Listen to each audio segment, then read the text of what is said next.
And we want to bring in Republican Florida Congressman Matt Gaetz of the House Judiciary Committee. Congressman, thank you for being here. Do you see Manhattan's DA definitely indicting former President Trump?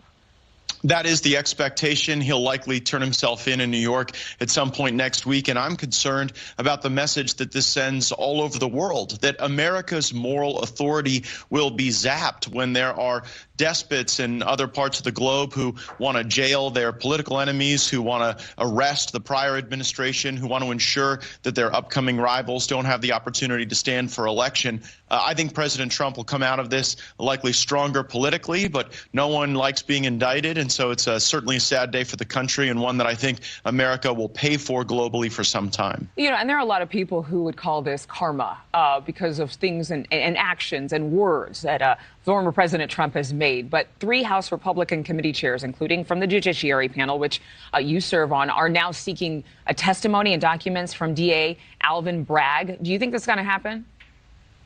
It should, and we shouldn't perform criminal justice by virtue of karma, right? There actually has to be the adherence to facts and law. What Chairman Jordan and Chairman Steil and Chairman Comer have requested is testimony and information from Alvin Bragg regarding the extent to which the special counsel investigation. Remember Robert Mueller in the days of accusing Donald Trump of being a Russian agent? Well, apparently that fizzled, but now it has germinated in the form of this state-based criminal charge. And this is a charge that would normally be a misdemeanor. It's been accelerated to a felony. This while New Yorkers are seeing Alvin Bragg reduce over half of the felonies to misdemeanors. So it's a bit of a reversal of course for him.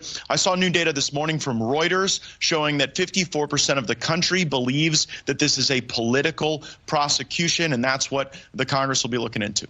Okay, we might not see a court proceeding until we are nearer and nearer to the 2024 GOP presidential race. I know you're a fan of both former President Trump and Florida Governor Ron DeSantis.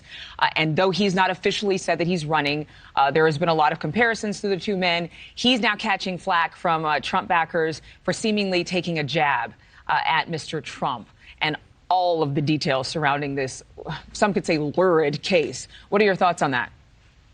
Well, if I were governor of Florida, I would not allow any Floridian to be hauled before some Soros-backed prosecutor in some blue city over politics. And I wouldn't make an exception to not protect the president of the United States. Ron DeSantis should be standing in the breach to stop any sort of extradition of President Trump from the state of Florida. And the fact that he's not doing so puts every Floridian at risk who could be the subject of a false allegation. I know Ron DeSantis well, he's a friend, but he hasn't been the target of false and persistent allegations like President Trump has. And so I don't think he really understands the nature of this fight right now. I think that it was a bit uncouth for him to take a jab at the former president. And there's a role for the governor of Florida here, I think, to stand up for our state, for the rule of law, and to push back against the Sorosization of the criminal justice system. You know, I got to get to this because I know how much time we have left. And I want to talk about this new bill you introduced. So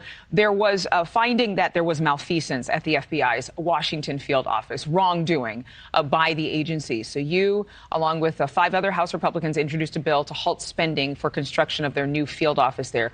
First of all, why don't you tell our viewers exactly what this malfeasance was and how likely this bill will pass?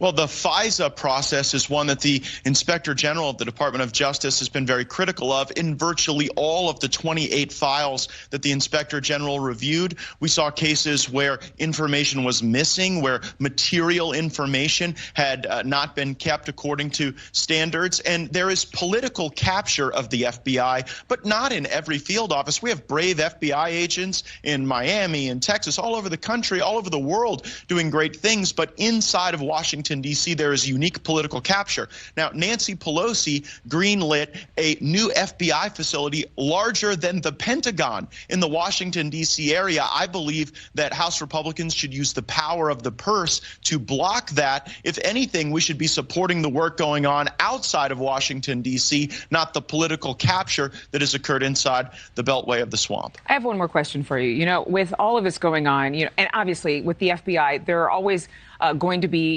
criticisms of different law enforcement agencies. The fact is, this is not every single FBI agent working at this particular field office. There are great men and women who serve at the FBI, and then there are some bad apples. But when you look at that story, and then you look at the fact that a U.S. president, might be arrested and criminally charged for the first time in U.S. history. You look at how this presidential race may unfold with more drama than we've ever seen before, and that's saying something compared to what we've looked at in 2020 and the past few years. Are we in a stage of just a hot mess express with politics? I mean, what in the actual is going on? What would you tell the American people about how much trust they can give the government right now when so much drama is going on?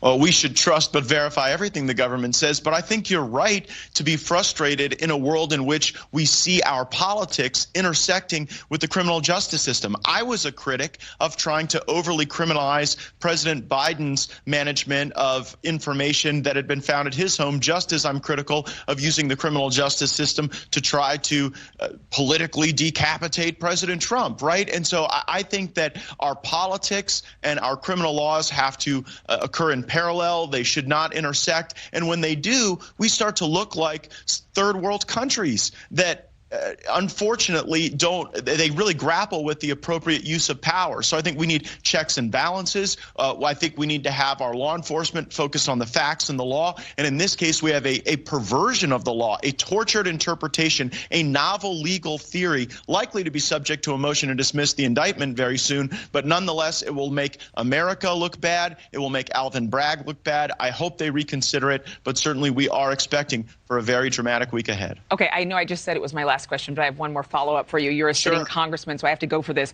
Do you think that this case is going to galvanize Republicans? I know that you don't get along with every single Republican in the party, or he said facts.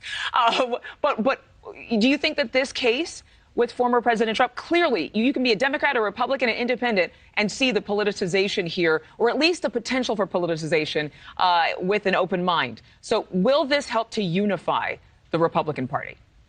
Well, in a way, you've seen people like Vivek Ramaswamy running for president criticize this. You've seen former Vice President Pence, expected to be a candidate, criticizing this move by Alvin Bragg. And so in a way, I think it will create a center of gravity to push back against this. 54% of Americans aren't Republicans, but according to this Reuters survey that I read this morning, 54% of Americans believe that this prosecution of Trump is political. So in a way, that can create a tailwind, but at great cost. If Republicans win this election because of this indictment, but we lose credibility as a nation around the world, and if the cause of freedom takes a step back, I don't think that that's really a positive thing. So I don't think we should view this through the lens of politics. I think we should view it through the lens of how America is able to stand as a shining light of hope, as a beacon of freedom, and as a model. And it's certainly not a model that we would want other people to replicate, to go and jail your rivals and political opponents. Yeah. I mean, again, this isn't about my opinion, but I think I'm speaking for most of the middle of America when I say that I think that there are going to always be people who hate former President Trump. There are going to always be people who despise someone who doesn't agree with them. But maybe we can agree on one thing, and maybe it can be that we do need more unity. We do need more cohesion at every level. Thank you very much, Congressman Gaetz. Always good to see you. Thank you.